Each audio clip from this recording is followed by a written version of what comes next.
how did you get started in real estate, and kind of what was your background? Getting started in real estate, I basically had gotten to a point of my previous career where I did a cost value sort of, is this worth the cost of my life, and is it valuable to me anymore? Back that up, I was a chef for 19 years, started a dishwasher at 14, worked all the way up into executive chef level of Michelin rated restaurants, and managed catering companies, the whole gambit. Basically spent every waking moment in a kitchen in a restaurant, usually 80 to 100 hours a week, and realized by the time I hit every goal that I had set for myself that this was no longer of value to my life, and decided to get into real estate. My aunt, who is my mentor and business coach and practices real estate for the last 25 years, every year since I was like 20, has been sending me a real estate book. So she's like, if I had this book when I was your age, I'd be a multimillionaire by now. And I was like, I don't get it. I want to go cook. So I had a conversation with her in like 2019 on a vacation to Texas with my wife, and I was just doing hard analysis of basically where I was at, how I could be happy, how I could do something. And I was like, what will it take to build a good business? And what kind of money can I make? Because $50,000 a year at the highest level of being a chef is not cutting it anymore, and I want more for my life. And I've, basically haven't looked back since. Hit the ground running. I have her as a mentor and a coach, and I've gotten involved in multiple different coaching programs. I'm constantly educating. I'm really just hitting the ground running and trying to build the network that it takes to have a functional business. So Yeah. that's kind of where it got started. How do you feel that your past experience kind of translates into this? Because I think we talked about this the other week when we met, is a lot of people in real estate do come from kind of some service industry background, and there's a big customer service component to that. Well, I mean, when you set out to be a chef, like first thing for me, it was a creative outlet. I spent most of my time in art classes, pottery, whatever, but every time I tried to do a different job in my life, went to school to be an electrician. I did that for 2 years as an apprentice, almost got to journeyman level electrician. I roofed every single summer of my life. I tried every single other job I could. From where I grew up, and I've been around houses like my entire life, working on them, building them, whatever. And just that alone feels like I have a leg up compared to most people who get into this industry just with like MBAs and like, master's degrees and all this other stuff. They may have like a better sense of, this business structural framework, but I come from real life applicable knowledge of, how people work, how service should be done, and how to keep people happy. And then, how a good house is actually put together and made. I grew up in central Iowa, and, unlike Chicago, we only had 2 contractors per trade, and they better do a damn good job. Otherwise, they're not going to have any fucking work, Sure. Sorry for cussing, but we're real people here. And I grew up why with we're not that in suits. Yeah, I grew up with that mentality. It's just like, you better do a good job, otherwise people aren't going to want to work with you. You're never going to have a job if every project you do, you cut corners, you shortchange people, you quote low and then charge high afterwards. Like, all of that is just built into good business practices. And before my family's business went under after my father passed away in the 90s, I'm now a 4th generation entrepreneur, and it's in your DNA. It is. I'd like to think that I get the gift of gab from my father, because he was the guy that did all the sales up until he became general manager of our business when my grandfather retired. And my grandfather had to leave the military early because my great grandfather was like, you can't marry my daughter unless you come take over this business. And it was like, you got to come in and you got to do the work and you got to make the family business happen. And we don't have that business anymore. And I'm still just as motivated as I was when I was a chef. So having some of that background that you have as far as being, an apprentice and being an electrician, roofing work. I know we talked about, you were like, I do drywall, I've done it all. So that does give you a little bit of a better eye for some of that stuff. You're showing people properties, things like that. You say, that's crap, this is crap. The fuse box shouldn't look like this. Exactly. And then just knowing that's water damage right there on your drywall. Mm-hmm. I know where things are going to be. I can make notes. I take those notes along with my clients in the walkthrough, second walkthrough. I'm there for every inspection, pointing out the things that I know for sure that the inspector needs to go and look at. So they're in that report, and that gives us a better leg up in negotiation. So when it comes to making sure you are taken care of and the deal can stay together and it's kind of win-win for everybody, that's the best part. Because when you can see those things, you're not lying. You're not making up things to just give a number out to somebody and they're like, well, that's an arbitrary number. Where are you getting this information? It's like, I know this because I saw it. Right, and you're not overlooking those things for the sake of a paycheck. Exactly, right? and if you've ever gone out there and been with an agent and there's another agent that has the listing that's in the showing, they're going to do a better job of trying to sell that property because they know all the details of it. So I'll let them go on the showing with that listing agent, and then I walk through slowly and I start taking notes because by the time they get through the pitch of the home, I'm in there. I'm like, oh well, that radiator is all messed up right there. There's a lot of water damage down here on the floor. That looks like rodent deterioration and all that sort of stuff. So you just look into those little details, and that just gives you, I feel, a more honest assessment of the building. So that's good. That's a lot of good material.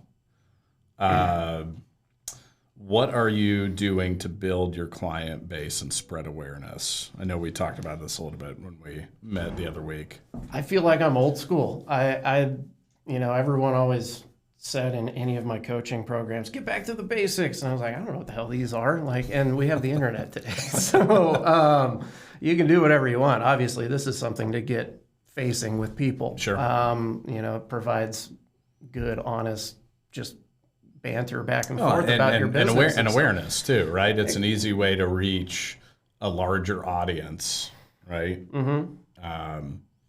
And that's one of the great things about social media is, you could call 100 people a day, and that might have a little more of an impact than doing a video that reaches 400 people a day, but there's an awareness component to it. Yeah. But other things I've done is, I do a lot of in-person, people-facing sort of engagement things.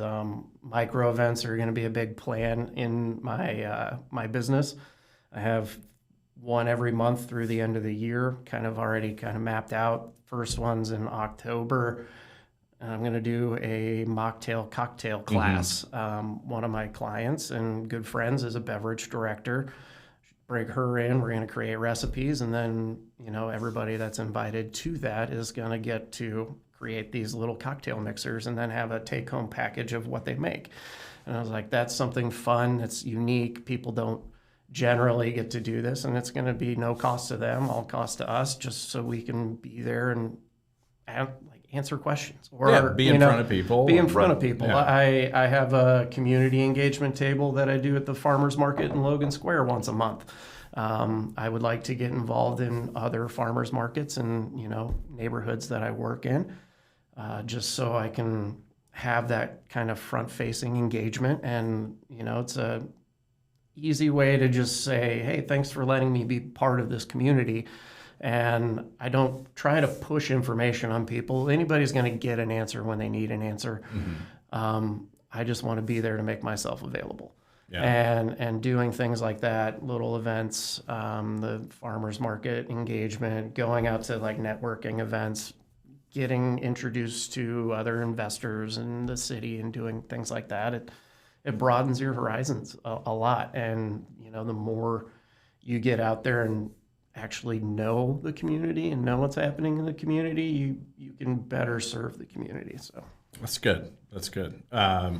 Explain what you mean with micro events. So is that more just like smaller amounts of people, shorter time frames? You engage with a smaller group of people, so it becomes a little bit stronger. More personal. They get to actually get a better feel for who you are as a person instead of like, oh, this is a business person doing a pitch, like, oh, it's a home buyer seminar. That's not necessarily a thing that I want to do, because more often than not, as a realtor, you're just there, and then you have your mortgage and your title and your attorney, and like all these people speak onto the parts of everything. And then as a realtor, you're like, hey, thanks for coming. I think maybe we talked about this too. I feel like and this doesn't necessarily need to go on the record, but I feel like the home buyer seminars are just so fucking played out. They are, and it's hard to figure out a way to do it to where it's like something fun, something that's not literally just strictly business. And, the thing that I am primarily focused on is building a business built off of referrals. Yeah, absolutely.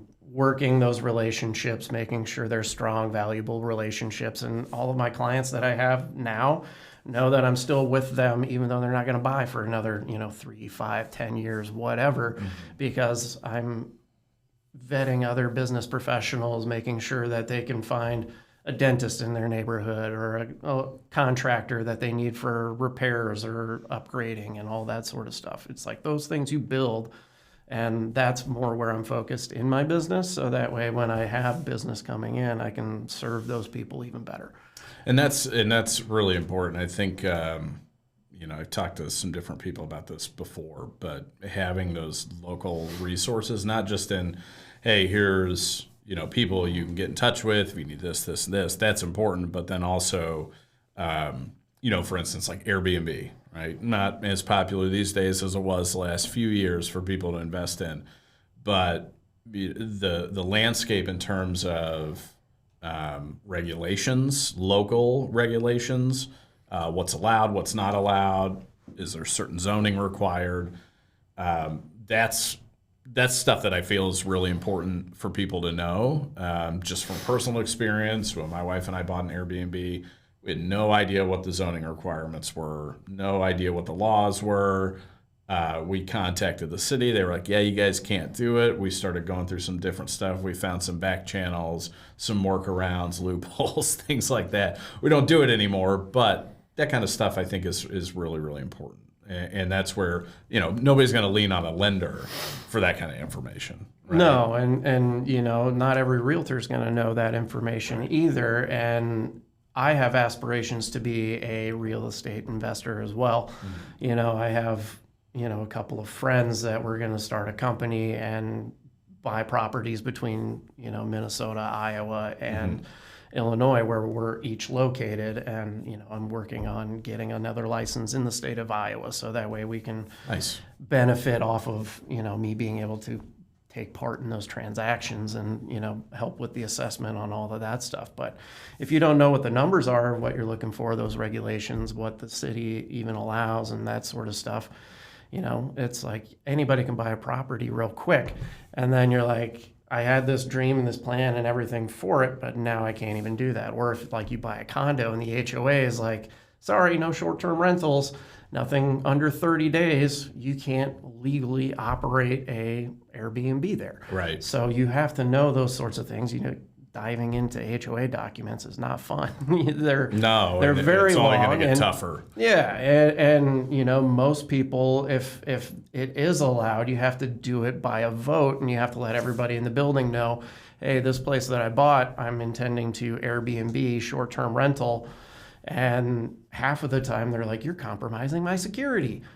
And it's a valid point. It is, and safety is always an issue of what goes into the day-to-day life of a realtor, and for anybody that's operating those types of things too. And by allowing people in for an Airbnb, you take on a lot of risk in the property. I mean, if it's just a party place, you can guarantee it's not a matter of, if, but when it will happen. And then are you at a total loss in this place because somebody threw a rager? Yeah. I didn't invite you. Yeah, and didn't invite me because I own it. But then you're left with the bill there. And like, insurance companies, they're a pain to deal with. And if it's anything that they can just, lay off to the edge and say, we're not covering that, then they're not going to cover it. And you're on the hook for thousands and thousands of dollars in repair.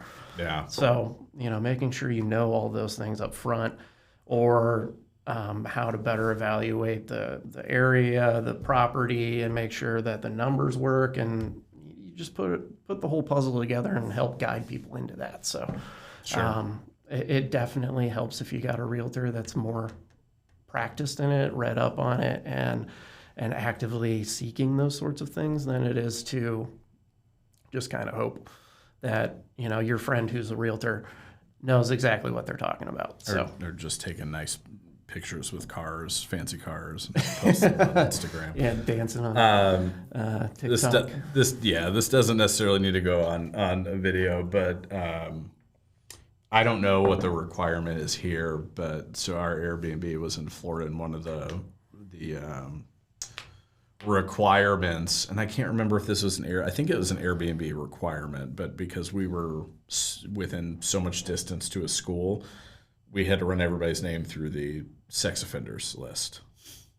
That's a valid requirement, I would say. I think so, but I mean, going back to doing it in a condo, I mean, if it's only a school thing, and let's say you're far enough away, you don't have to do that, then yeah, you don't know who the hell's coming in your building. No, but I mean, you should always have like an ID check or make it part of the verification process. I know that that's possible in the setup through Airbnb. Mm-hmm. So you can definitely at least have the documentation of who was there.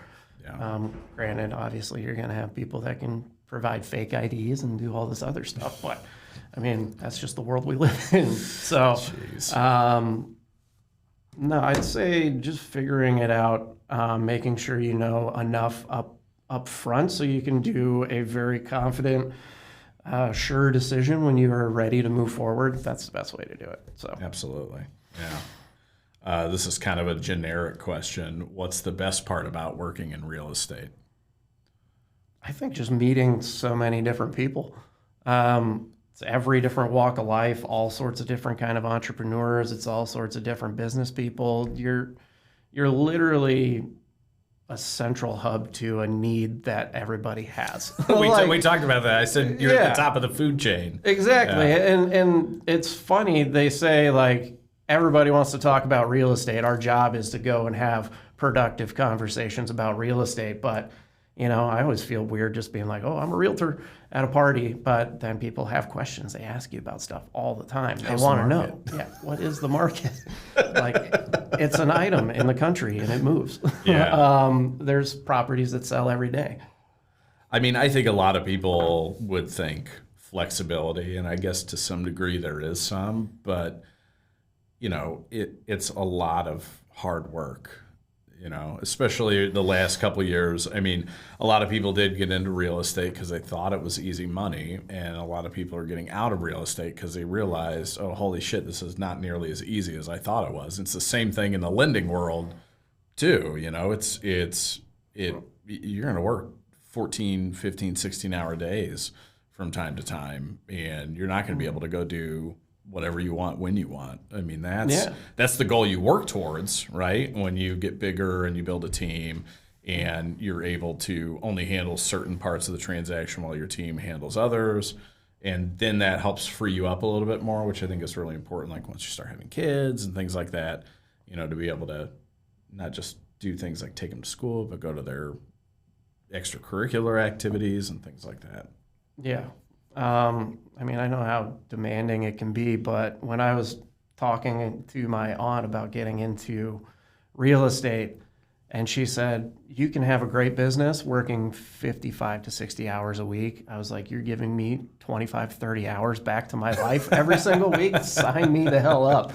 I'm not scared of work. Like that's something that's just ingrained in me. So, well, and you work for yourself now. Right? You don't work for a brokerage. You work for yourself. Being solely on commission, like you have to make it work. Otherwise, you're not making anything. So with the idea of building that business, it takes time. It takes a lot of effort. It takes good follow-up. It does a lot of different things that, you normally don't get from a job that you have with somebody else. Like I kept thinking I had a career as a chef, but more or less I was just a grunt as a cog in somebody else's wheel. I always was that. Mm-hmm. And no matter how much effort I put in, like I didn't regularly get raises. I didn't get, offers of, parts of the company. I didn't get stock. I didn't have a retirement plan. God forbid, I got PTO, health insurance. Oh, yeah. 5 days of PTO a year, that was mine. And it had to be between Monday and Friday. Otherwise, forget about the weekend, that we're busy. So you better be back, Friday night. Well, yeah, not only that, but it's a lot of nights, Yeah, well, I moved into the brunch world okay. At one point and ran a really great brunch restaurant. But then I was there from 6 a.m. until like 6 p.m. at night, because after we closed at 3, I still had 3 hours of office work to do every single day. And if I had to do extra prep because we were shorthanded during the week, there goes my day off Wednesday. I'm running to the restaurant depot and then coming in for an 8-hour prep shift. And, what kind of life can you have? Yeah. And just being in real estate's given me the freedom and the ability to just say yes to things, get involved with my family again. My extended family, aunts, uncles, cousins, all that sort of stuff. I felt like for 12 years I wasn't able to even go to a birthday party or say hi or whatever. And, since I've been in real estate, that just opened a door and gives me the ability to reconnect.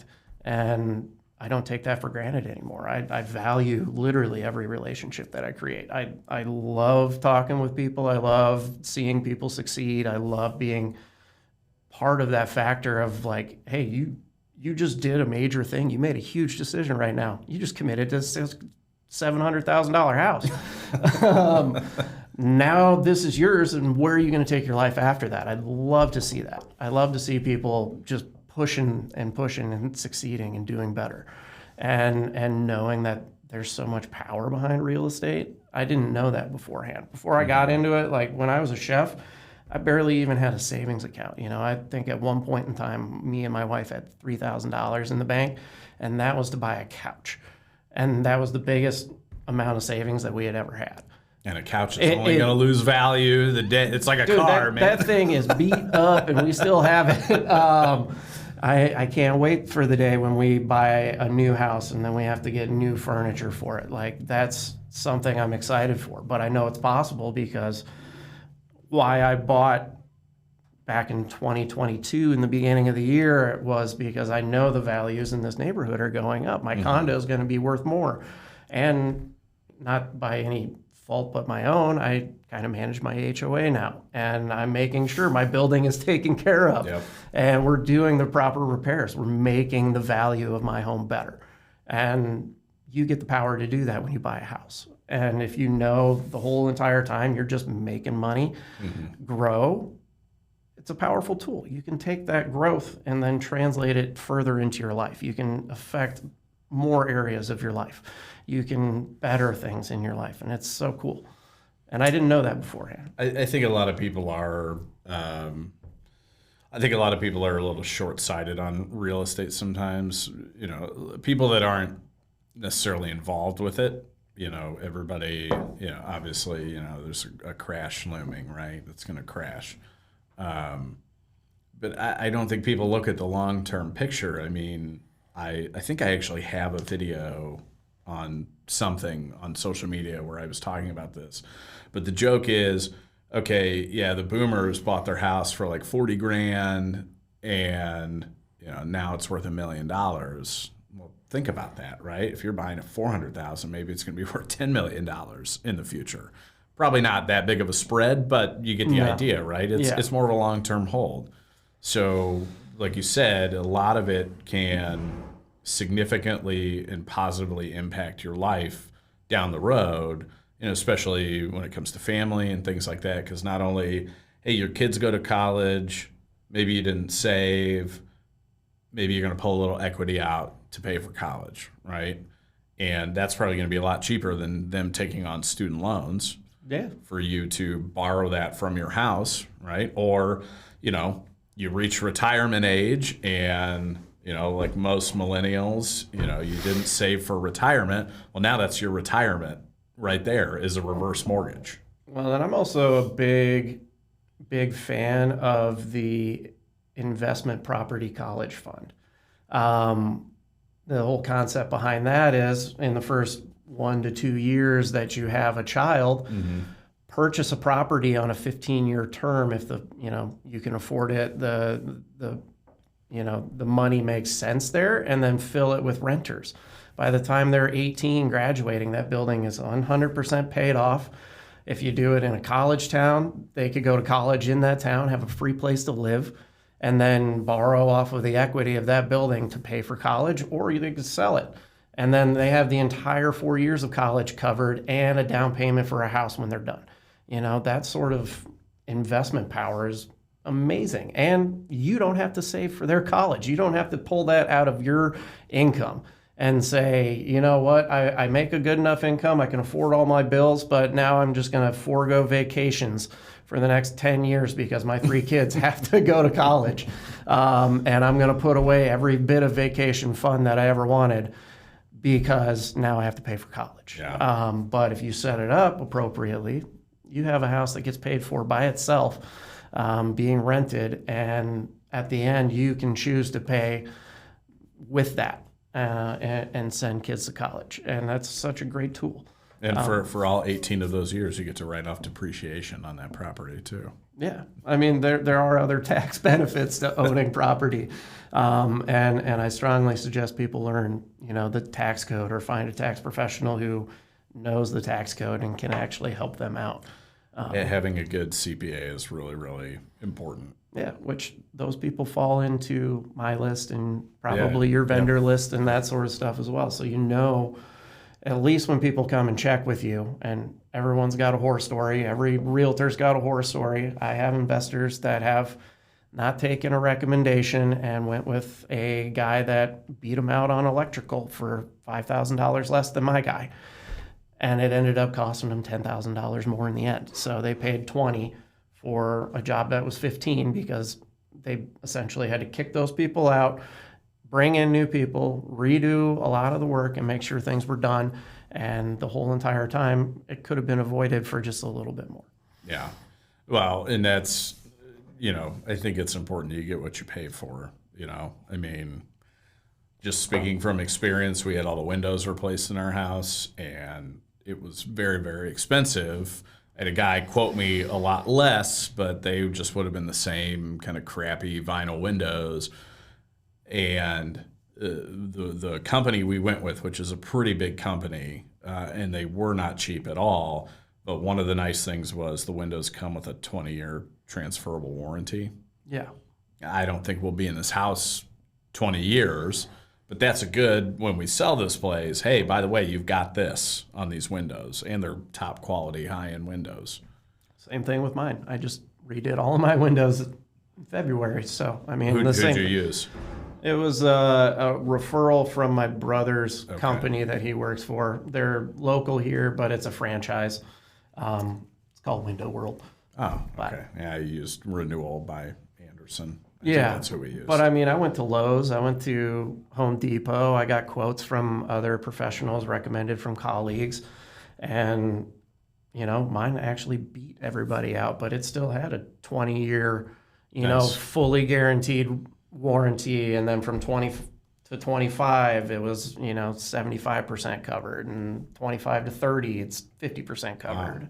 And like that, you give somebody 30 years worth of window coverage at, a discounted price to an extent. That's a great thing for replacement. Like anything goes wrong, it can get fixed. It's a good value add if you ever sell that unit, right? I mean, it's something. Those are the things they say you always get your money back on: new windows, new garage door, fix the exterior, and like all that, good stuff. There's the key factors that you always get your money back, and then there's the updates where you get, at least 80% of that stuff back: kitchens, bathrooms, sure, that sort of stuff. But we were going to have them also put in a new front door. And the guy he was quoting like 10 grand for the door. And I was like, no way, buddy.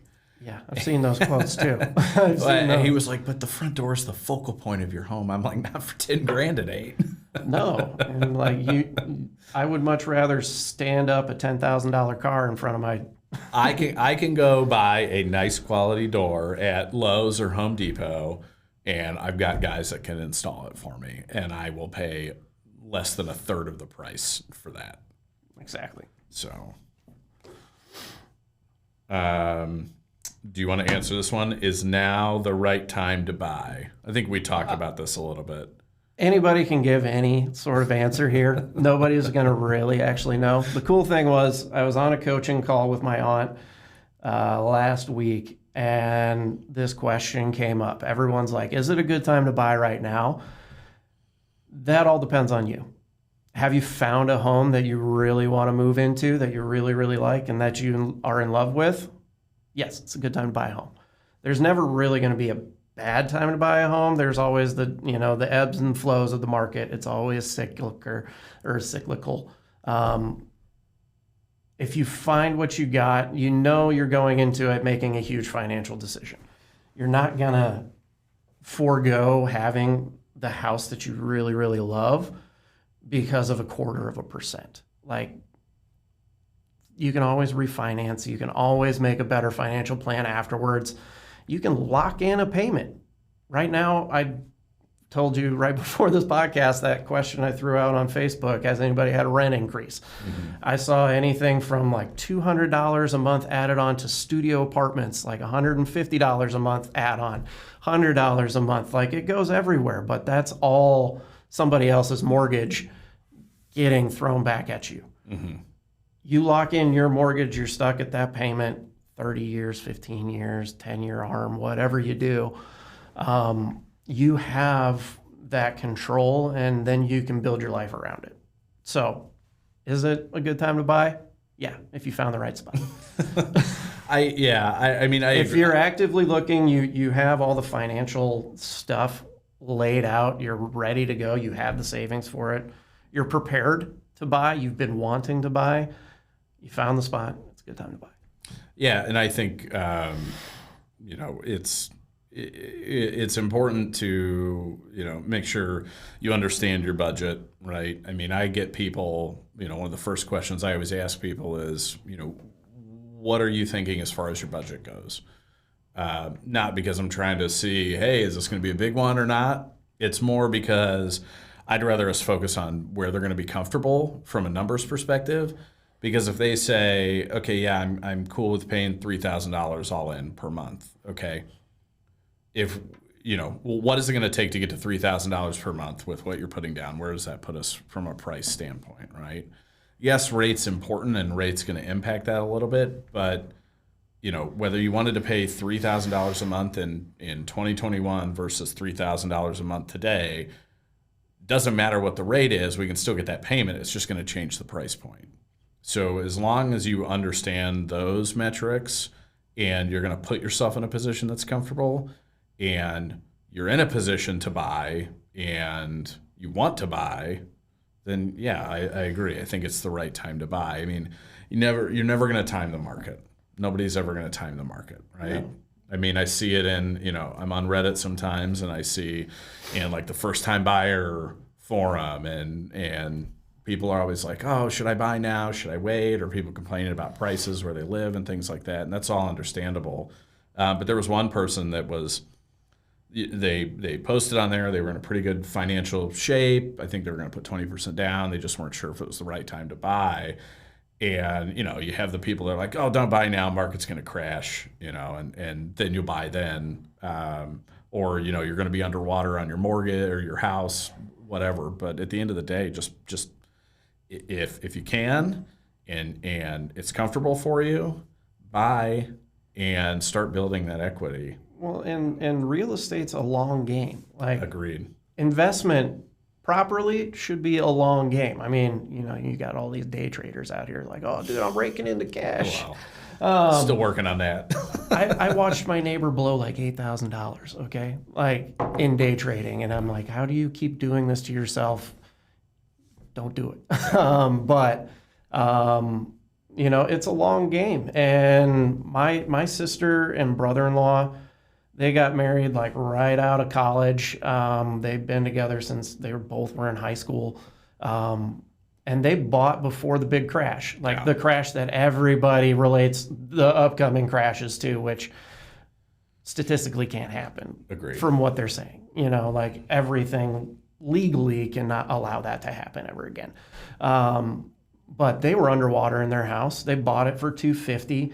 I think at one point it was worth like $185, $200. And then they waited it out. And by the time they sold for like $85,000 over what they bought it for. Mm-hmm. And that was in a span of like 6 years. Yeah. They weren't there that long. I think 8 years total. But I mean, from the point where it bottomed out and they were underwater, they waited it out. The neighborhood kept having new construction happen. They kept expanding. That part of town outside of Minneapolis was starting to boom, but it was still, all new families moving in, and people wanted to be there. So they picked a good spot. They picked a good area. They had a great sized house, and the market corrected itself. And they ended up benefiting off of that. They were able to sell above value that they paid for it. They paid off their whole loan, had a huger down payment, and bought a bigger house. Mm-hmm. And that's what happened because they waited it out. Now, every time I talk to my brother-in-law, he's still thinking that there's going to be a crash. He's been telling me that for the last 3 years. Like, as long as I've been in the business, he's like, no, it's going to crash. And you're like, I don't hear that. I don't see that from other professionals that are speaking on this. But.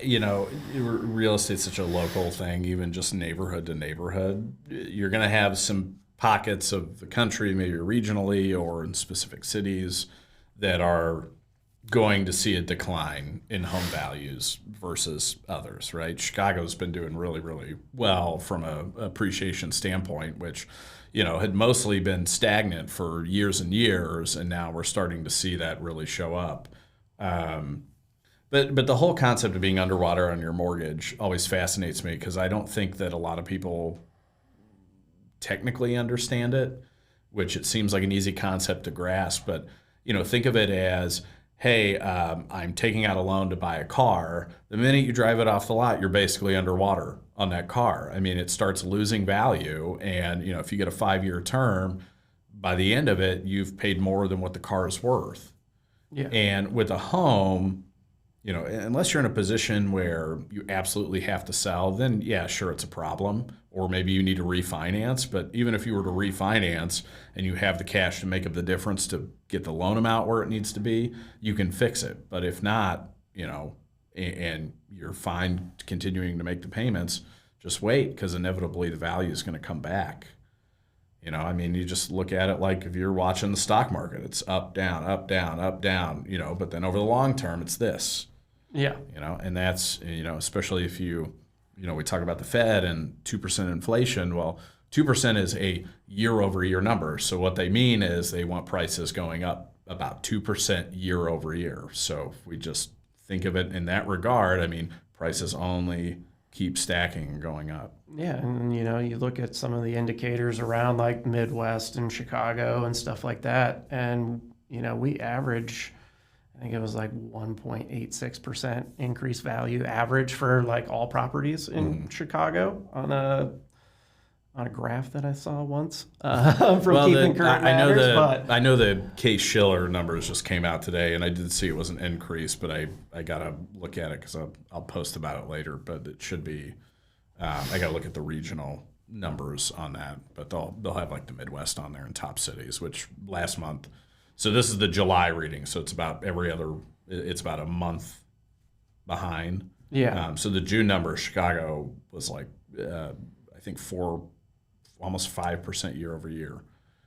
So we'll see. But in June, we basically we hit the median home price high for 2022, which was a new high. And then obviously as we got into the later part of 2022 and early 2023, it kind of went down a little bit.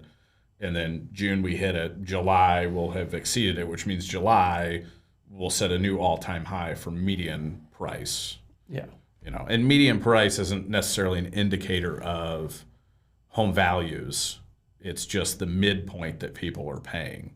So it doesn't mean that homes are coming down in value. You have to remember, as rates go up and as that causes you to afford less, it means you're targeting lower price points. So I think people get median confused with real appreciation. Yeah.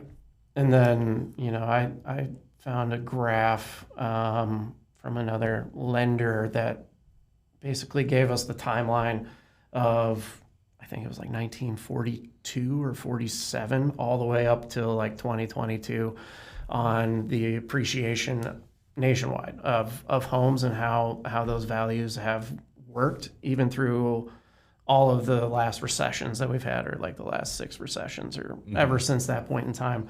And the only time that they've ever lost value was in 2008, and I think the one in the 80s. Yeah, I think maybe it was the early 90s. Early 90s? I know what graph you're talking about. Yeah, I mean... But that one was like this, and then 2008 was like this. Yeah, and 8's the anomaly. That really hasn't happened. And then most of the other recessions, values grew.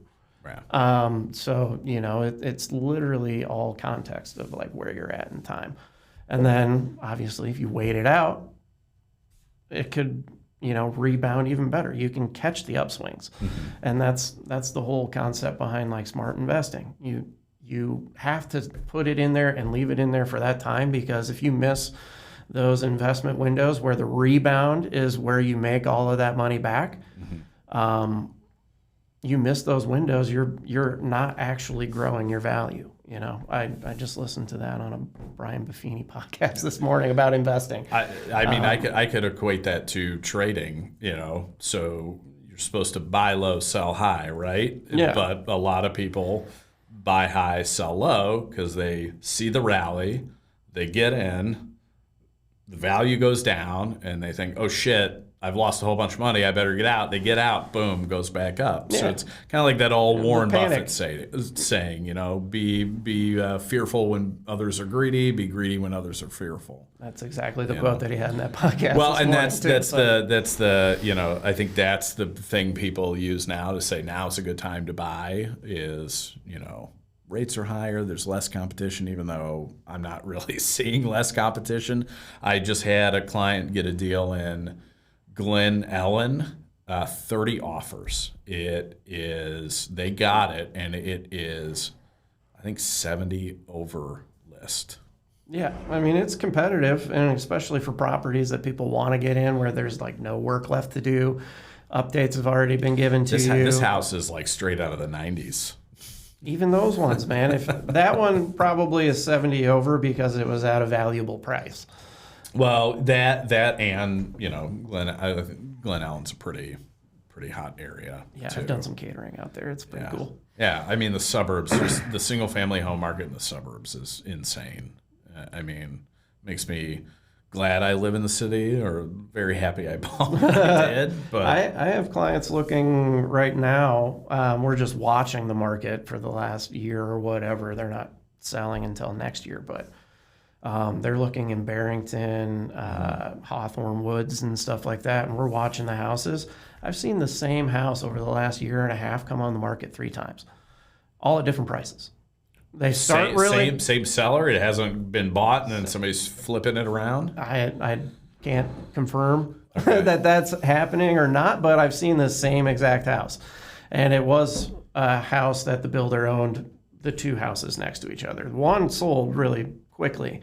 And then obviously he doesn't have to deal with that one. But this one, I've seen it listed 3 different times, 6 different prices. They're trying to time the market to get the highest value on this, which is obviously the wrong strategy, especially when you walk through and you realize, hey, they got water damage from a busted dishwasher line down in the basement. The the floor's all warped, all this other stuff. And you're like, you can't hide this with staging, Right. And at the lowest point, you went under contract last year, and now this is back on the market, and you're starting again at the $1 million price point. Yet the last time you went under contract, you were at like $869. what makes you think this is going to happen again for you? Like, you have to set those expectations with people and let them really know what's going on. And some people think they're savvy. Some people know that no matter what, somebody's going to pay this price because now the market's even less inventory. They're going to want this. And you're like, well, you can't polish a turd that much and still sell a turd. You know, you have to realize the value that you have, what you're putting out there. And, you know, these markets are going to continue to sell because we're going to have this low inventory issue for the foreseeable future, 5, 8, 10 years. We don't know. They are ramping up new builds. New builds in certain areas are offering different, you know, rate benefits that other people can't get in the regular, you know, resale housing market. That's understandable. But if you know that your market's appreciated so much on your home and you have the ability to offer a rate buy down, not even necessarily the 3-2-1 buy down, if instead of adjusting your price from, you know, $675 down to $650 to accommodate another pool of buyers coming in, you offer a rate buy down that ends up costing $25,000 too, and anybody that comes in can get that rate. You're opening the door to a larger pool of buyers without adjusting your price. You're still getting that price, but you know, your concessions on the back end are more favorable to the people that want to buy that house. Yeah, 100%. I had several clients do that, and you know, I play around with some of the numbers sometimes, just putting together some scenarios and seeing what's beneficial. And I had an agent I work with. He was listing a property, and he was getting an offer. And he's, you know, they were lowballing him, and the buyer's agent was saying, well, it's because, you know, my client wants to also get a credit and do this rate buy down. So he reaches out to me and he's like, hey, like, what's really beneficial to the buyer? And I was like, okay, well, if we go at this bottom price with no credit, you know, obviously I don't know their specifics, so I'm just in general looking at rates. Here's what the rate would be, here's the payment, here's approximately what they would have to bring to the closing table. If we go up to this price and you offer a $10,000 credit, they're actually bringing they're either bringing less to closing, or they can use that to buy down the rate, which brings their payment down to this. Or you can go up to this, they can use a portion of it to buy down the rate, which not only reduces the payment, saves them on interest, and then actually keeps their cash to close lower. So he really liked that, and so I think I actually should follow up with him, because I think he went back to them and was like, hey, what if we do this, which was a much higher price. Yeah. But, you know, that protects the interests of your sellers, you know? Well, and part of it was, you know, obviously he wants to get the best price for his seller and the best deal for them, but he also wants them to go under contract and sell the property too. So trying to find a middle ground that wasn't some lowball price, but also giving the buyer more of what they wanted. So it's pretty interesting how, you know, a lot of people, when they look at rate buy downs and things like that, and I'm not talking about like a 2-1, 3-1 buy down, because those aren't permanent buy downs, and technically you're not buying down the rate. It's just a difference in payment. So that doesn't change the amount of interest that's being paid, right? And if you look at permanent buy downs and you look at the amount of interest you pay over, let's say, 3 to 5 years versus not buying it down, you know, there's a significant difference there, even if you have to increase the price a little bit to offset that buy down. So there's a lot of different creative ways you can structure that to make it more favorable to buyers, to attract more buyers. Totally agree. Yeah. Yeah. It all comes into the strategy. Neil, are you doing all right?